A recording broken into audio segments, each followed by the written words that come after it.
DC tutorial number 16. This is Ben Cohen talking.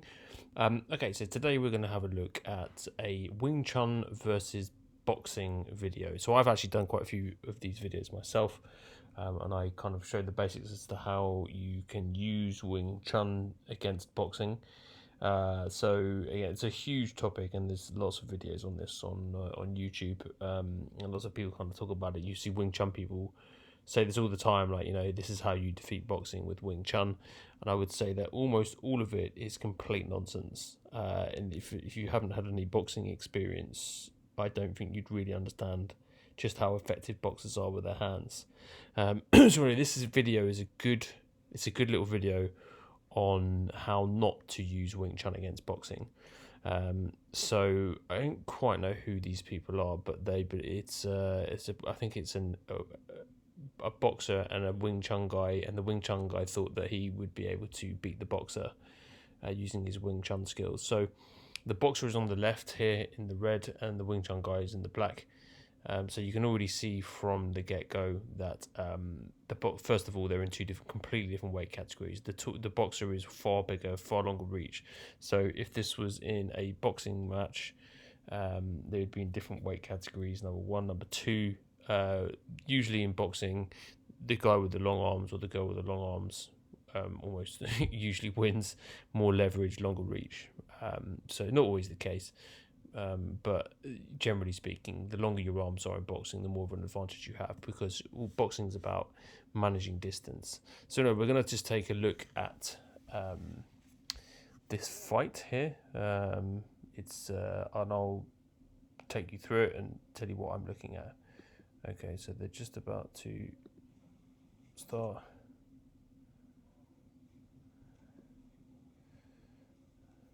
Okay. So there's already the Wing Chun guy's making lots of mistakes. He clearly doesn't really understand footwork. So he's changing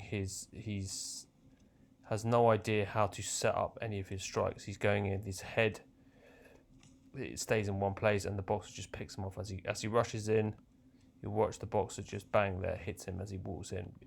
The Wing Chun guy has no idea what to do. His feet first of all, his feet are completely flat. You can do this up close.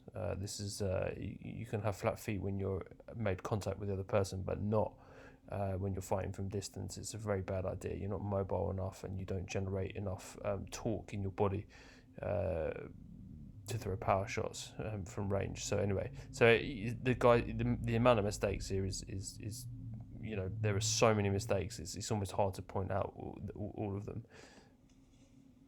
For the boxer, you can see the boxer's use of range is much better. He's using pretty good footwork, using his left jab. He's not bothered by the Wing Chun guy whatsoever. So his hands are down.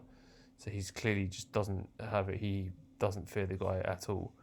The Wing Chun guy is trying to, I don't know what he's trying to do. He's trying to rush in and packs out the arm. So he's trying to block the arm and throw a punch at the same time, which again, you can't do that if you just rush in. Really bad idea. The boxer just pulls his arm away and steps back, or he's actually so big that there's not much he can do. See, the boxer's putting his arms behind his back. So Wing Chun guy managed to land a shot there, but you'll see that these are just arm punches. There, he's off his. The Wing Chun guy he rushes in, and he's kind of floating in the air. It doesn't really hurt the boxer at all, because the Wing Chun guy has no idea how to generate proper power from range. I doubt he actually knows how to generate power from short range either.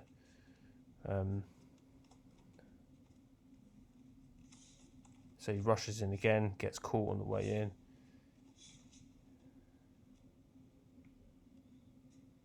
So I don't know. So you see this a lot with people who haven't sparred that much. The Wing Chun guy doesn't actually know what to do now. He's being hit, and he doesn't like it. So he's trying to give himself a way out. He's stopping the action for no reason whatsoever, and waiting to touch gloves with the boxer.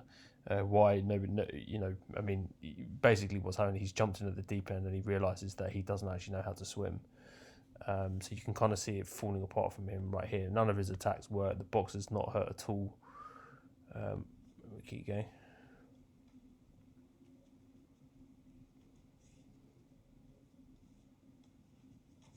So he jumps again. He attacks, but he tries to jump up, right, to attack the guy. Right, so he's not rooted to the floor at all. So this is completely pointless.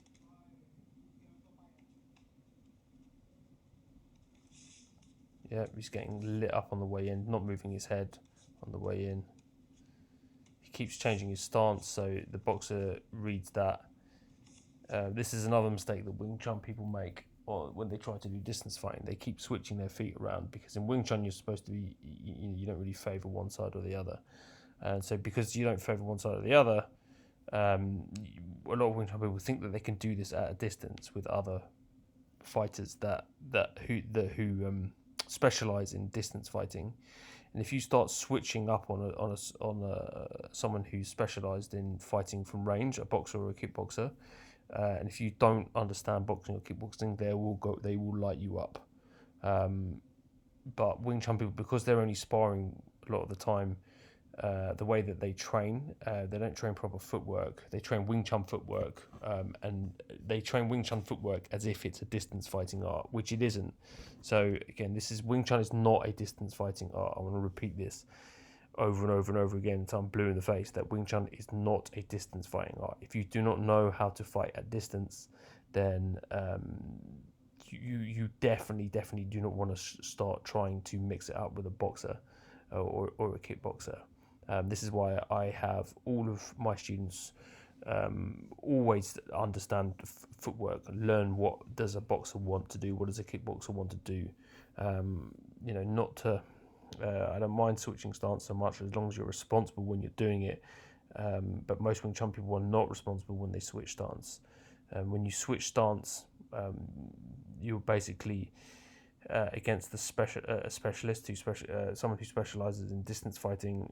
Then you're going to open yourself up to being hit in ways that you are not prepared for, because you're not as coordinated. Usually almost everyone is more coordinated with one side. So when you're taught boxing, you're taught to basically you usually put your weak side forward and your strong side back, and then you learn that's your stance, and you train that diligently. And if you switch that, if you put your right foot forward and use or you put your strong side forward and your weak side back, it would mess everything up and you'd make mistakes. So when you make mistakes in boxing or kickboxing, the consequences are lethal. Literally, like, you can get knocked out, you can get KO'd quickly if your hands are out of position for even a split second. So this Wing Chun guy has zero clue what's happening to him, because he hasn't trained against other kickboxers or boxers and doesn't know the basics of boxing or kickboxing. So he has zero chance of making his Wing Chun work, because he doesn't understand the style that he's up against or how to effectively neutralize it. So we'll keep watching. So look, there we go. Okay, this is where I've paused it here. Okay. He tried to do a kind of shimmy, like where he's gone from one side to the other, which is fine, but his chin's up, his head's not down in position, and now he's completely squared up. He's literally squared up at range against the boxer, bang, and he gets whacked as he comes in. We'll see that again. Here you go. He walks straight into a left hook and a right hand, bam, and he gets stuck. If you look at the Wing Chun guy, it's just stances all over the place, elbows are all over the place. Switch stance. He's put his right side forward. He's put his left side forward. He wants that again. See, he's trying to touch gloves. He doesn't want it. He doesn't like this. He's crossing his legs. I mean, it's really pretty bad, like what the Wing Chun guy's doing. We'll go look at that. If you just watch, his footwork is all over the place. He doesn't know. But there you go, and he gets knocked out or knocked down, and that's the end of it. So we'll just see how that happened. Right, footwork all over the place. He's not trained in how to keep his balance at distance at all. Not trained on how to load up punches. Bang, there he walks straight into a right hand and goes down. Let's see that. I don't, it's obviously, I don't like to see people get hurt in these things, but I think that if you're going to do sparring like this, all the boxer does is he waits for the Wing Chun guy to overcommit to the Wing Chun guy. You can't really see it, but his weight lands on his right leg here, so he pushes off, puts his weight on his right leg, bang, and then walks straight into a shot. Doesn't even see it coming. So that's the end of that. So I think that this is where a lot of Wing Chun people have serious sort of clueless almost. It's dangerous. So a lot of Wing Chun instructors don't teach their students what boxing is, how to defend against boxing in a realistic way. You can do a lot of hypothetical stuff, where there's a boxer jabs and you can kind of reel off a load of combinations. But unless the boxer's really trying to hit you, you have no idea whether you could have actually pulled it off in real time or not. So this is why I teach my students always to close the distance. Is to first of all get good at boxing footwork and kickboxing footwork, so that you understand range properly. So there's a lot of footwork drills. You do partner drills where one person is leading, the other person is following, and vice versa. Kind of touch sparring, so you can really get an idea of distance. Also head movement, where to put your hands, how to keep your hands up, what a boxer wants to do, the shots they're going to throw, and how you defend against them. You can do pad work. There's lots of drills you can do to kind of get this to get better at that. And then once you get good at those drills, then you can start moving on to learning how to shut a boxer down. And you can only shut a boxer down if you understand the distance properly. It's the only way. We studied this actually in the last video. Conor McGregor is an expert at distance management, so I'd highly recommend you looking at tutorial number 15.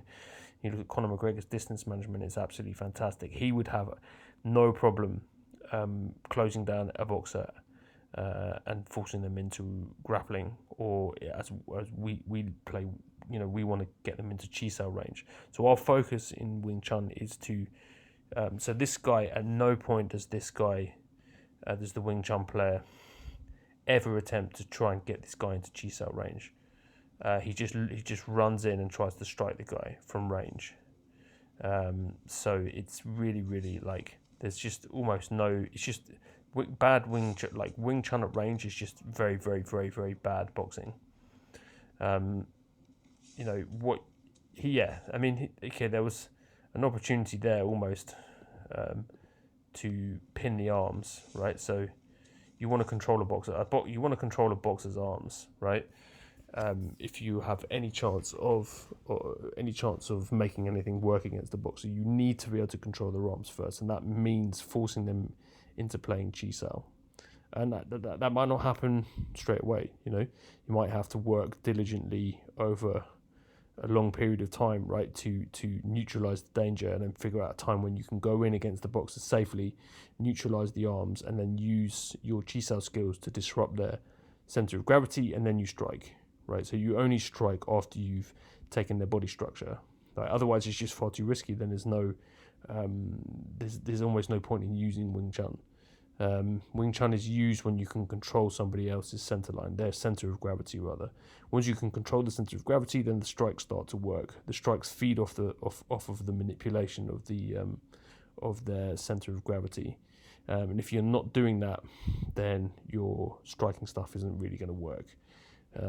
So that's how you should strategize against a striker from at range. You want to neutralize them by thwarting all of their attacks, and then figure out a way that you can shut them down, go in, and then start to apply your game, which is chi sao, right? And that's what we kind of specialize in, really, is chi sao, which is no different to grappling. It's a grappling system, basically. So that's how you want to fight a boxer.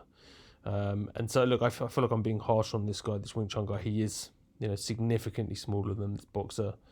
They're in two different weight categories. It's not really it's probably three. I would say they're probably 2 or 3 weight categories apart.